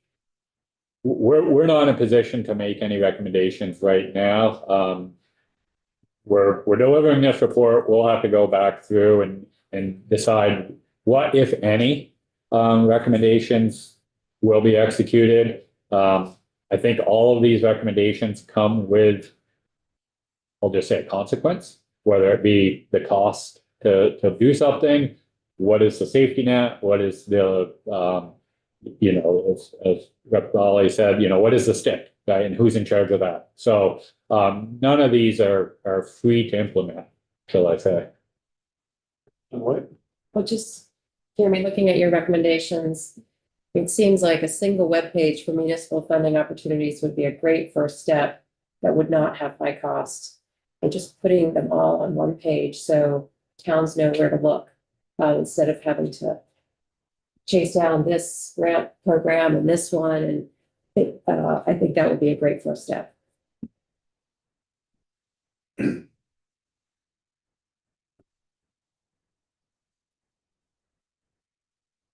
Any other questions on the efficiencies piece? Okay, so section 14 of Act 43, 2025 had two objectives, and this is to examine the requirements for cancellation of locally managed projects. And second objective, identify potential changes to the provisions in the section. Really, this became an issue with the passage of IIJA. So previous to IIJA, it was very clear when you needed to repay federal highway. Those provisions were largely scaled back. The state statute and our grant agreements did not necessarily reflect that change. And so we had a number of municipalities who questioned what their payback provisions were. Right now, the appeal process is to go to the transportation board. There's some relatively onerous process involved with that. And so the effort here is just to address that inefficiency and uncertainty. Yeah, could you just, I remember we talked about this quite a bit last year. Could you just give an example, and it could be a made up example of, when a municipality gets in trouble? Sure. Basically what they're saying is they're getting in trouble, they have to pay money. Yeah. So, I'll sort of give you a gamut of what we've experienced. So, one was a project that was progressed along for a period of time, and the select board turned over and they said, nah, not really interested in that project anymore, right? And that's generally probably, Sidewalk project. yeah, exactly, sidewalk project. Intersection, Like in Swanton. Yeah, and so they could be sidewalks, salt sheds, bike paths, right? They run the gamut. So long story short, you know, that happens. You've got a municipality who gets a grant for a salt shed and gets to construction, and the bids come in 2.5 times what the engineer's estimate was. They're stuck, right? They don't want to raise property taxes. Then what? And then there's, you know, kind of stuff where another one, we had a salt shed grant. I don't think the engineering firm did them any favors, but there were some different site conditions, price increases. There was a supplemental grant, and then, you know, ultimately they couldn't go forward. And, you know, okay, how do we untangle this? In these cases, they've spent some federal funds. Yes. Yep. And state funds maybe too, yeah. Yes, both. And, you know, in other cases, you know, probably the extreme example I used, there was a bike project, and they had grants going back, I want to say 20 years, that were just kind of kept rolling over. And, you know, ultimately, for any number of reasons, they decided to pull the plug on the project. So I guess that's another key point here, is that oftentimes the decision making is years after the grant award. And if there's federal funds involved, we have to manage that, right? So, you know, as this committee knows, we have to obligate funds in a certain time frame. There's certain benefits to us obligating funds as fast as possible. So we'll make a grant award knowing that the funds won't be obligated in the project and won't be ready for construction for a number of years. So we're trying to balance those grant awards with the likelihood of what the construction period will be. And basically those federal funds are encumbered for what can be a long period of time. And there's a certain, I'll say, financial gymnastics that has to occur to make it all work out in the end. Just on that point, Jeremy, I understood that some of the criteria used in deciding who receives these grant funds are how close they are to starting the project, or like how shovel ready they are, how much they've put in, so that you know that your funds are actually getting deployed. Is that, am I wrong about that? So I think there are two potential ways. One, and again, there's a litany of different grant programs that have different criteria, but one could be, have you gone through a scoping study? And, you know, that is certainly a criterion that, okay, we think you have a good scope, you have a better understanding of where you're at, but that's not a prerequisite to get the grant. So most of these grants are not shovel ready because they haven't spent the local money to design the project yet. Right? And it's generally not going to be reimbursable, especially from a federal perspective. You can't get that design money back after you get a construction grant. So most towns won't progress a project to shovel ready without a grant in hand.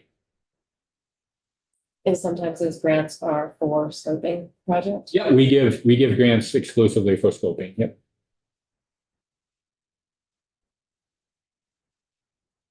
Okay.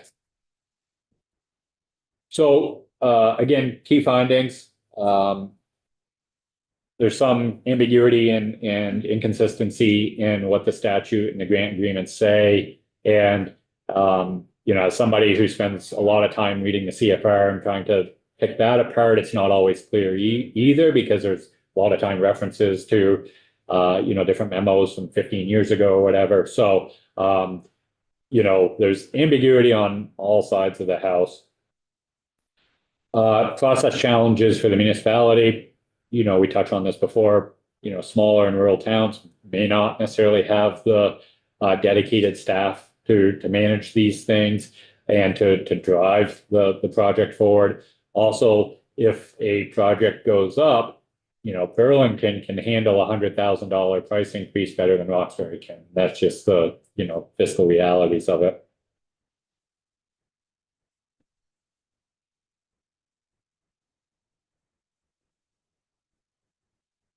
So, as I alluded to before, there's a certain level of inefficiency when these projects aren't built because they do encumber federal funds.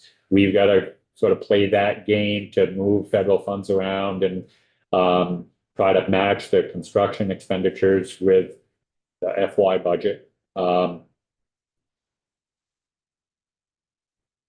The general consensus is we need to do something, right? There needs to be some level of standardizing the payback language.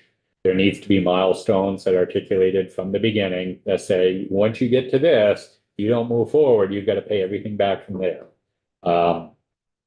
The question is, what are those, right? And one of the pieces here is, and I'm not making a judgment on it, but if you are, I'll just say generous or compassionate to one town, it needs to be recognized that another town didn't get those funds. And so, again, kind of like I said, there's no free recommendations here. There's a consequence to everything.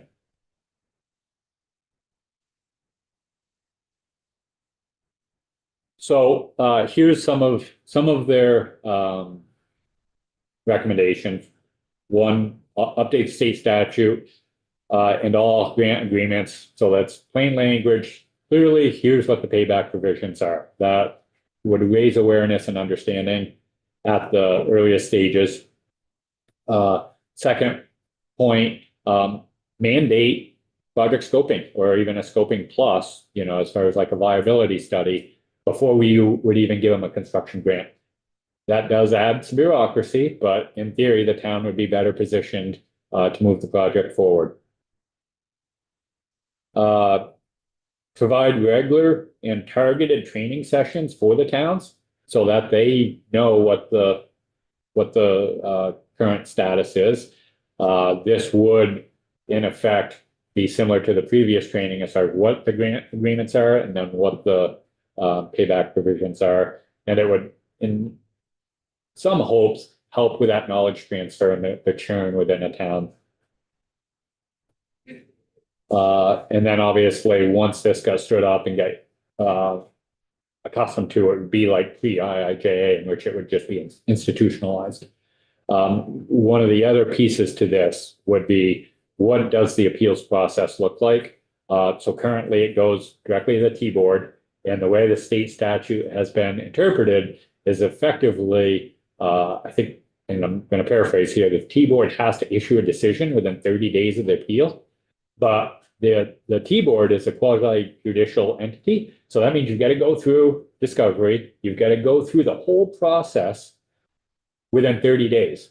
And I'll just give you an example of a situation I was involved with where I want to say, and I'm just going to use general terms here, but the appeal was filed by the town, I want to say somewhere in the neighborhood of a week before Thanksgiving. And so if you look at that 30-day window, there's a huge amount of discovery and document transfers that have to occur basically between Thanksgiving and Christmas. And, the T-Board felt obligated to not only do that discovery, but then to hold a hearing and then issue their decision within 30 days. So you're talking about a very, very, very tight time frame. So I think as part of this, just from a personal perspective and having gone through this, we would want to take a look at that and perhaps give both the town and the state and the T-Board a little bit longer runway there. Because the other thing this does is it prohibits any period of mediation or negotiation, right? If you've got a strict time frame, it almost discourages compromise. So those were the two reports that were presented to this committee, I think, January 15th.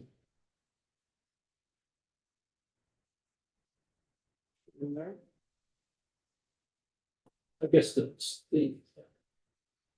same question, state statute update. We're not proposing anything at this point in time. We still have to work with the RPC's VLCT to agree on what state statute update needs to be. I think we all agree there needs to be one. There needs to be an agreement on what our grant agreements say. But at this time, we're not there yet. The other sort of complicating factor here is we don't know what reauthorization language will say.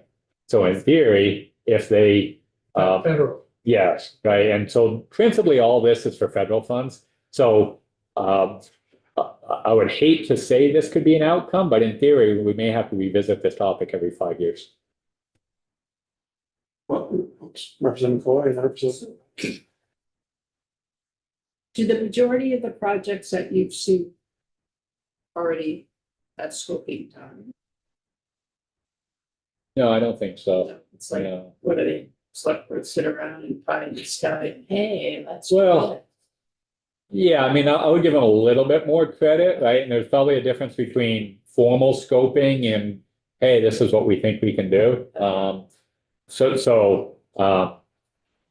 I think there is probably the full spectrum as far as preparedness of the towns when they get a grant, right? You've got some folks who have done scoping plus. They've identified in a capital plan where they're going to get their match, whole 9 yards. They built in contingencies. To the other end, they're like, yeah, we need a salt shed. Let's just go get the grant. Not sure where yet, not sure how, not sure the size, but we're going to do that. So are the stakeholders and yourself, the V-Trans, going to continue that discussion? Absolutely. Okay. Well, I think that we did hear, by the way, last year, this is not a particularly common thing. This is something that happens very occasionally. And we'll have to decide as a committee, if you had feedback, whether we want to take the next step of testimony on who else might have an opinion on